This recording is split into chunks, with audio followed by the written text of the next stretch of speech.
1998 সালে মাত্র 11 বছর বয়সী ধরা পড়ল গ্রোথ হরমোনের অভাব। ডাক্তাররা বলল চিকিৎসা না হলে সে হয়তো কখনো আর স্বাভাবিক উচ্চতায় পৌঁছতে পারবে না। যে ছেলেটাকে একদিন বলা হয়েছিল তুমি কখনো বড় ফুটবলার হতে পারবে না, সেই ছেলেই একদিন পুরো পৃথিবীকে নিজের পায়ের জাদুতে মুগ্ধ করেছে। 1987 সালের 24শে জুন আর্জেন্টিনা রোজারিও শহরে জন্ম নিল এক ছোট্ট শিশু, লিওনেল আন্দ্রেস মেসি।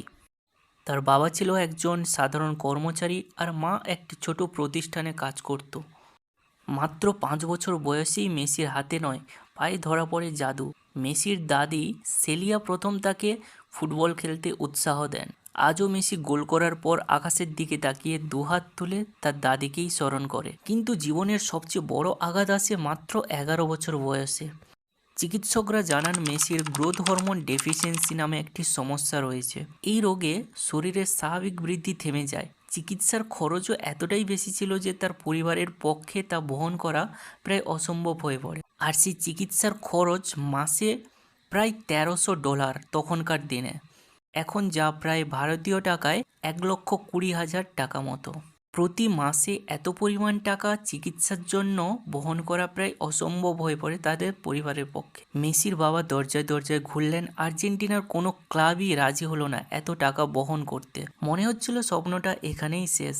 এরপর 2000 সাল এক আত্মীয়ের মাধ্যমে বার্সেলোনায় ট্রায়াল দেওয়ার সুযোগ পেল 13 বছরের লিও। মাত্র কয়েক মিনিটের খেলা দেখে স্পেনের বিখ্যাত ক্লাব এফসি বার্সেলোনার স্কাউট কার্লেস রেক্সচাল বুঝে গেলেন এই ছেলেটা আলাদাই কিছু। মেসি যাতে হাতছাড়া না হয় আর তার খেলা দেখে এতটাই তিনি মুগ্ধ হয়েছিলেন যে মাঠের মধ্যেই তিনি কন্ট্রাক্ট সাইন করে দিতে চাইলেন। কিন্তু মাঠের মধ্যে কন্ট্রাক্ট সাইন করার কোনো কাগজপত্রই ছিল না তখন। কিন্তু তার হাতের কাছে একটা টিস্যু পেপার ছিল। সেই টিস্যু পেপার বা ন্যাপকিনে তিনি নিজের হাতে চুক্তির শর্ত লিখে দিলেন। এই মুহূর্তটা আজ ফুটবল ইতিহাসের সবচেয়ে বিখ্যাত একটা মুহূর্ত।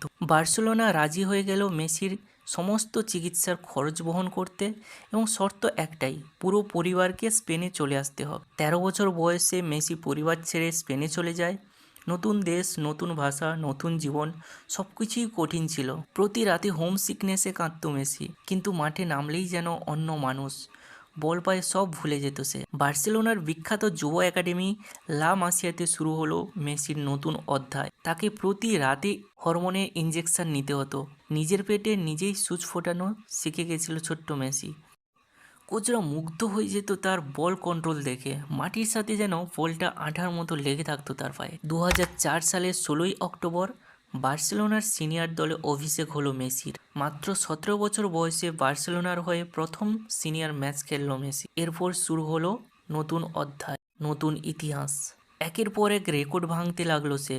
2009 সালে প্রথম ব্যালন ডি'অর জয়, এরপর 2010, 11, 12 সালে টানা বিশ্বকাপের খেতাব। একের পর এক গোল, অসাধারণ ড্রিবলিং, অবিশ্বাস্য পাসিং আর মাঠে জাদুকরী পারফরম্যান্স দিয়ে তিনি বিশ্ব ফুটবলের নতুন সম্রাট হয়ে ওঠেন। বার্সেলোনার হয়ে তিনি জেতেন অসংখ্য ট্রফি, 10টি লা লিগা, 7টি কোপা দেল রে, 4টি চ্যাম্পিয়ন্স লিগ, 3টি ফিফা ওয়ার্ল্ড কাপ, এছাড়াও আরও অসংখ্য শিরোপা। কিন্তু ক্লাব ফুটবল সফল হলেও জাতীয় দলের হয়ে বারবার তিনি ব্যর্থ হয়েছেন। 2007 কোপা আমেরিকা ফাইনাল, 2014 বিশ্বকাপ final, 2015 Copa America final, 2016 Copa America final. প্রতিবারই স্বপ্ন ভেঙেছে। 2016 সালে ফাইনালে হারার পর মেসি কাঁদতে কাঁদতে আন্তর্জাতিক ফুটবল থেকে অবসরের ঘোষণাও দিয়েছিল। কিন্তু সারা বিশ্বের কোটি কোটি ভক্ত তাকে ফিরিয়ে আনার আহ্বান জানায়। পুরো আর্জেন্টিনা রাস্তায় নেমে এসেছিল তাকে ফিরিয়ে আনার জন্য। শেষ পর্যন্ত তিনি ফিরে আসেন, আর তারপর শুরু হয় আবার এক নতুন অধ্যায়, আরও এক দৃঢ় সংকল্প নিয়ে। 2021 সালে অবশেষে এলো প্রথম বড় শিরোপা, কোপা আমেরিকা জয়। মারাকানা স্টেডিয়ামে কাঁদতে কাঁদতে ট্রফি হাতে নিলেন মেসি, যেন এক দশকের যন্ত্রণার অবসান হলো এক মুহূর্তে। এরপর আসে 2022 সালের কাতার বিশ্বকাপ। সৌদি আরবের কাছে হারের মাধ্যমে শুরু হলেও মেসির নেতৃত্বে আর্জেন্টিনা ঘুরে দাঁড়ায়। অস্ট্রেলিয়া, নেদারল্যান্ডস, ক্রোয়েশিয়া সব বাধা পেরিয়েই পৌঁছে যায় ফাইনালে। আর ফাইনালেই এসে মুখোমুখি হতে হয় শক্তিশালী ফ্রান্সের সাথে। 2022 কাতার বিশ্বকাপ ইতিহাসের ফাইনালে মেসি 2টো গোল করেন, কিন্তু নাটকীয়ভাবে এই ম্যাচ টাই ব্রেকার পর্যন্ত গড়ায়। আর শেষ পর্যন্ত বিশ্বকাপ জিতে নেয় আর্জেন্টিনা। যে ট্রফির জন্য তিনি সারা জীবন অপেক্ষা করেছিলেন, অবশেষে সেটি তার হাতেই উঠল। সেদিন শুধু একটি দল নয়, কোটি কোটি মানুষের স্বপ্ন পূরণ হয়েছিল।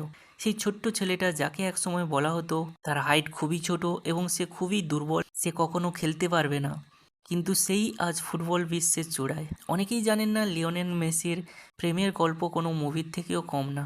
মাত্র 9 বছর বয়সেই মেসির পরিচয় হয় আন্তোনেলার সাথে। আন্তোনেলা ছিল মেসির ক্লোজ ফ্রেন্ড। প্রথম দেখাতেই ছোট্ট মেসির ভালো লেগে যায় আন্তোনেলাকে। তারপর জীবনের মোড় ঘুরে যায়। 13 বছর বয়সে ফুটবলের স্বপ্ন পূরণ করতে মেসিকে স্পেনে বার্সেলোনায় চলে যেতে হয়। কিন্তু 2005 সালে আন্তোনেলার জীবনে এক মর্মান্তিক ঘটনা ঘটে। একটি সড়ক দুর্ঘটনায় তার সবচেয়ে কাছের বান্ধবী উরসুলার মৃত্যু হয়। আর এই খবরটি পাওয়া মাত্রই মেসি সব কিছু ছেড়ে আর্জেন্টিনায় ফিরে আসে। আর এই কঠিন সময়ে মেসির উপস্থিতি তাদের সম্পর্ককে আরও গভীর করে তোলে। আর ধীরে ধীরে তাদের এই সম্পর্ক বিয়ে পর্যন্ত গড়ায়। 2009 সালে তাদের এই সম্পর্ক প্রকাশ্যে আসে। আর 2017 সালে নিজের জন্ম শহর রোজারিওতে রয়্যাল ওয়েডিং করে মেসি আন্তোনেলাকে বিয়ে করে। আজ তাদের 3 ছেলে রয়েছে, থিয়াগো, মাতেও আর সিরো। ব্যস্ত ফুটবল ক্যারিয়ারের মাঝেও মেসি সবসময় বলেন তার জীবনের সবচেয়ে বড় শক্তি তার পরিবার। মেসিকে নিয়ে সবচেয়ে সুন্দর কথা হয়তো এটাই, তিনি কখনো লম্বা হতে পারেননি এবং সবচেয়ে শক্তিশালীও ছিলেন না, আবার সবচেয়ে জোরেও দৌড়াতে পারতেন না।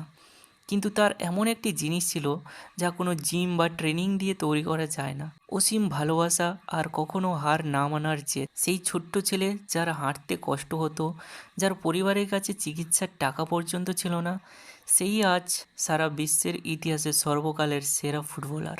তোমাদের এই ভিডিওটা কেমন লাগলো নিচে কমেন্ট বক্সে লিখে অবশ্যই জানাও। আর ভিডিওটা ভালো লাগলে একটা লাইক করো আর বন্ধুদের সাথে শেয়ার করতে ভুলবে না।